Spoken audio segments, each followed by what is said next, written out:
Hi friends, welcome back to my channel. কালকে আসলে শরীরটা খুব খারাপ ছিল, তাই ভিডিও করতে পারিনি। আজকে দেখো একটা রিকোয়েস্টেড ভিডিও নিয়ে বসেছি। অনামিকা রিকোয়েস্টটা করেছিল, ইলিশ মাছ পেয়েছি, তাই ভিডিওটা নিয়ে বসে গেলাম। এই যে কচুর ঝোল করেছি, 20 কচুর ঝোল ইলিশ মাছ দিয়ে, আর এই যে শুটকি ভর্তা আর ভাত। তাহলে শুরু করছি, সঙ্গে থাকো।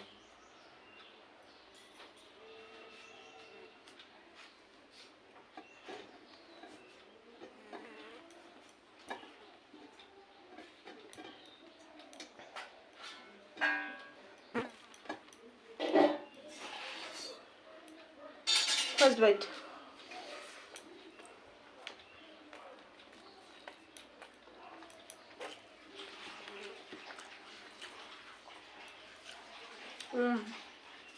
বাটারটা দারুণ হয়েছে।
ইলিশ মাছ দিয়ে 20 কচুর ঝোল।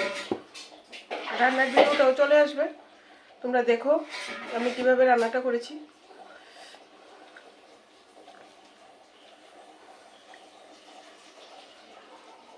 ফ্রেন্ডস, আজকে শরীরটা বেশি একটা ভালো লাগছে না, বেশি একটা কথা বলতে ইচ্ছে করছে না, কিন্তু তোমাদের সাথে কথা না বলে ভালোও লাগে না। আসলে বন্ধুরা, আমাদের একটা টিফিনের দোকান আছে, কোনো একদিন দেখাবো। ওইটার জন্য বিভিন্ন জিনিস বানায়, আমার হাজব্যান্ড বানায়, ও বানাচ্ছে, তাই একটু বাসনের কুটকার শব্দ পাওয়া যাচ্ছে।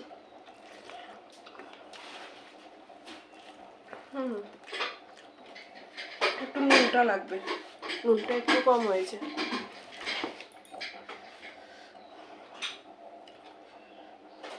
মেয়েকে দিয়ে টেস্ট করিয়েছিলাম, মেয়ে বলেছে মা খুব ভালো হয়েছে, কিন্তু একটু নুনটা লাগবে। আসলে ঠিকই, আমি ভুলে গেছি পরে আর নুন দিতে।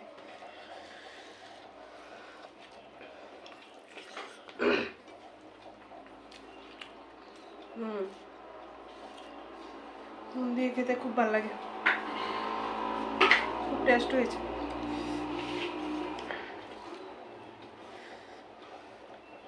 এই কচুর ঝোলটা খেতে হলে একটু ঝাল টাল করে করতে হয়। আজকে মেয়ে তরকারি খেয়ে একদম চিনি টিনি খেতে হয়েছে। তোমরা তো জানো আমার মেয়ে ঝাল খেতে পারে না।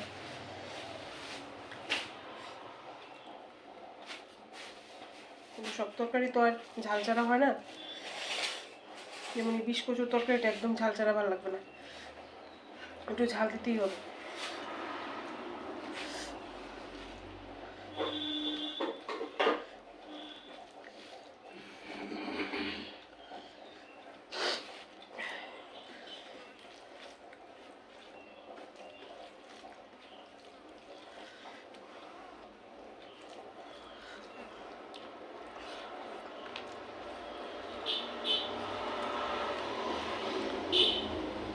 তোমাদের কারোর যদি ইচ্ছে হয় আমাকে কিছু খেতে দেখতে, তোমাদের মর্জি মতো আমাকে বলো কমেন্টে। যেমন অনামিকাদি বলেছে যে শুটকি ভর্তা আর ইলিশ মাছ খেতে, আমি খাচ্ছি।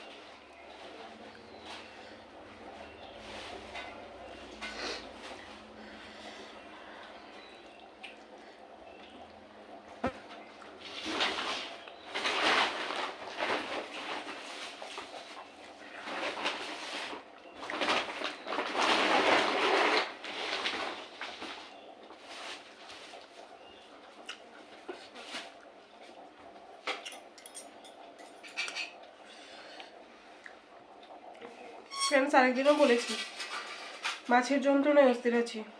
মাছি তাড়ানোর কোনো টিপস কি তোমরা জানো? কেউ জানলে প্লিজ আমাকে একটু কমেন্টে বলো।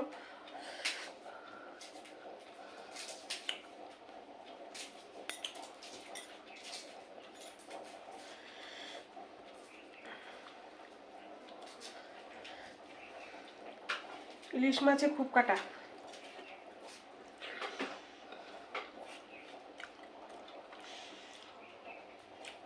তাই তো ওকে মাছের রাজা বলা হয়।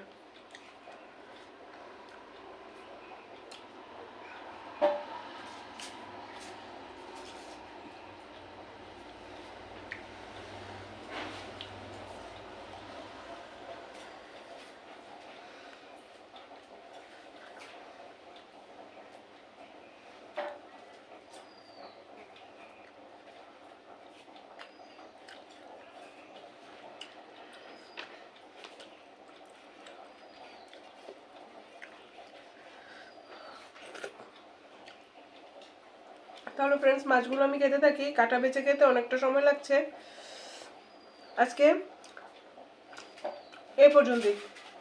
টাটা।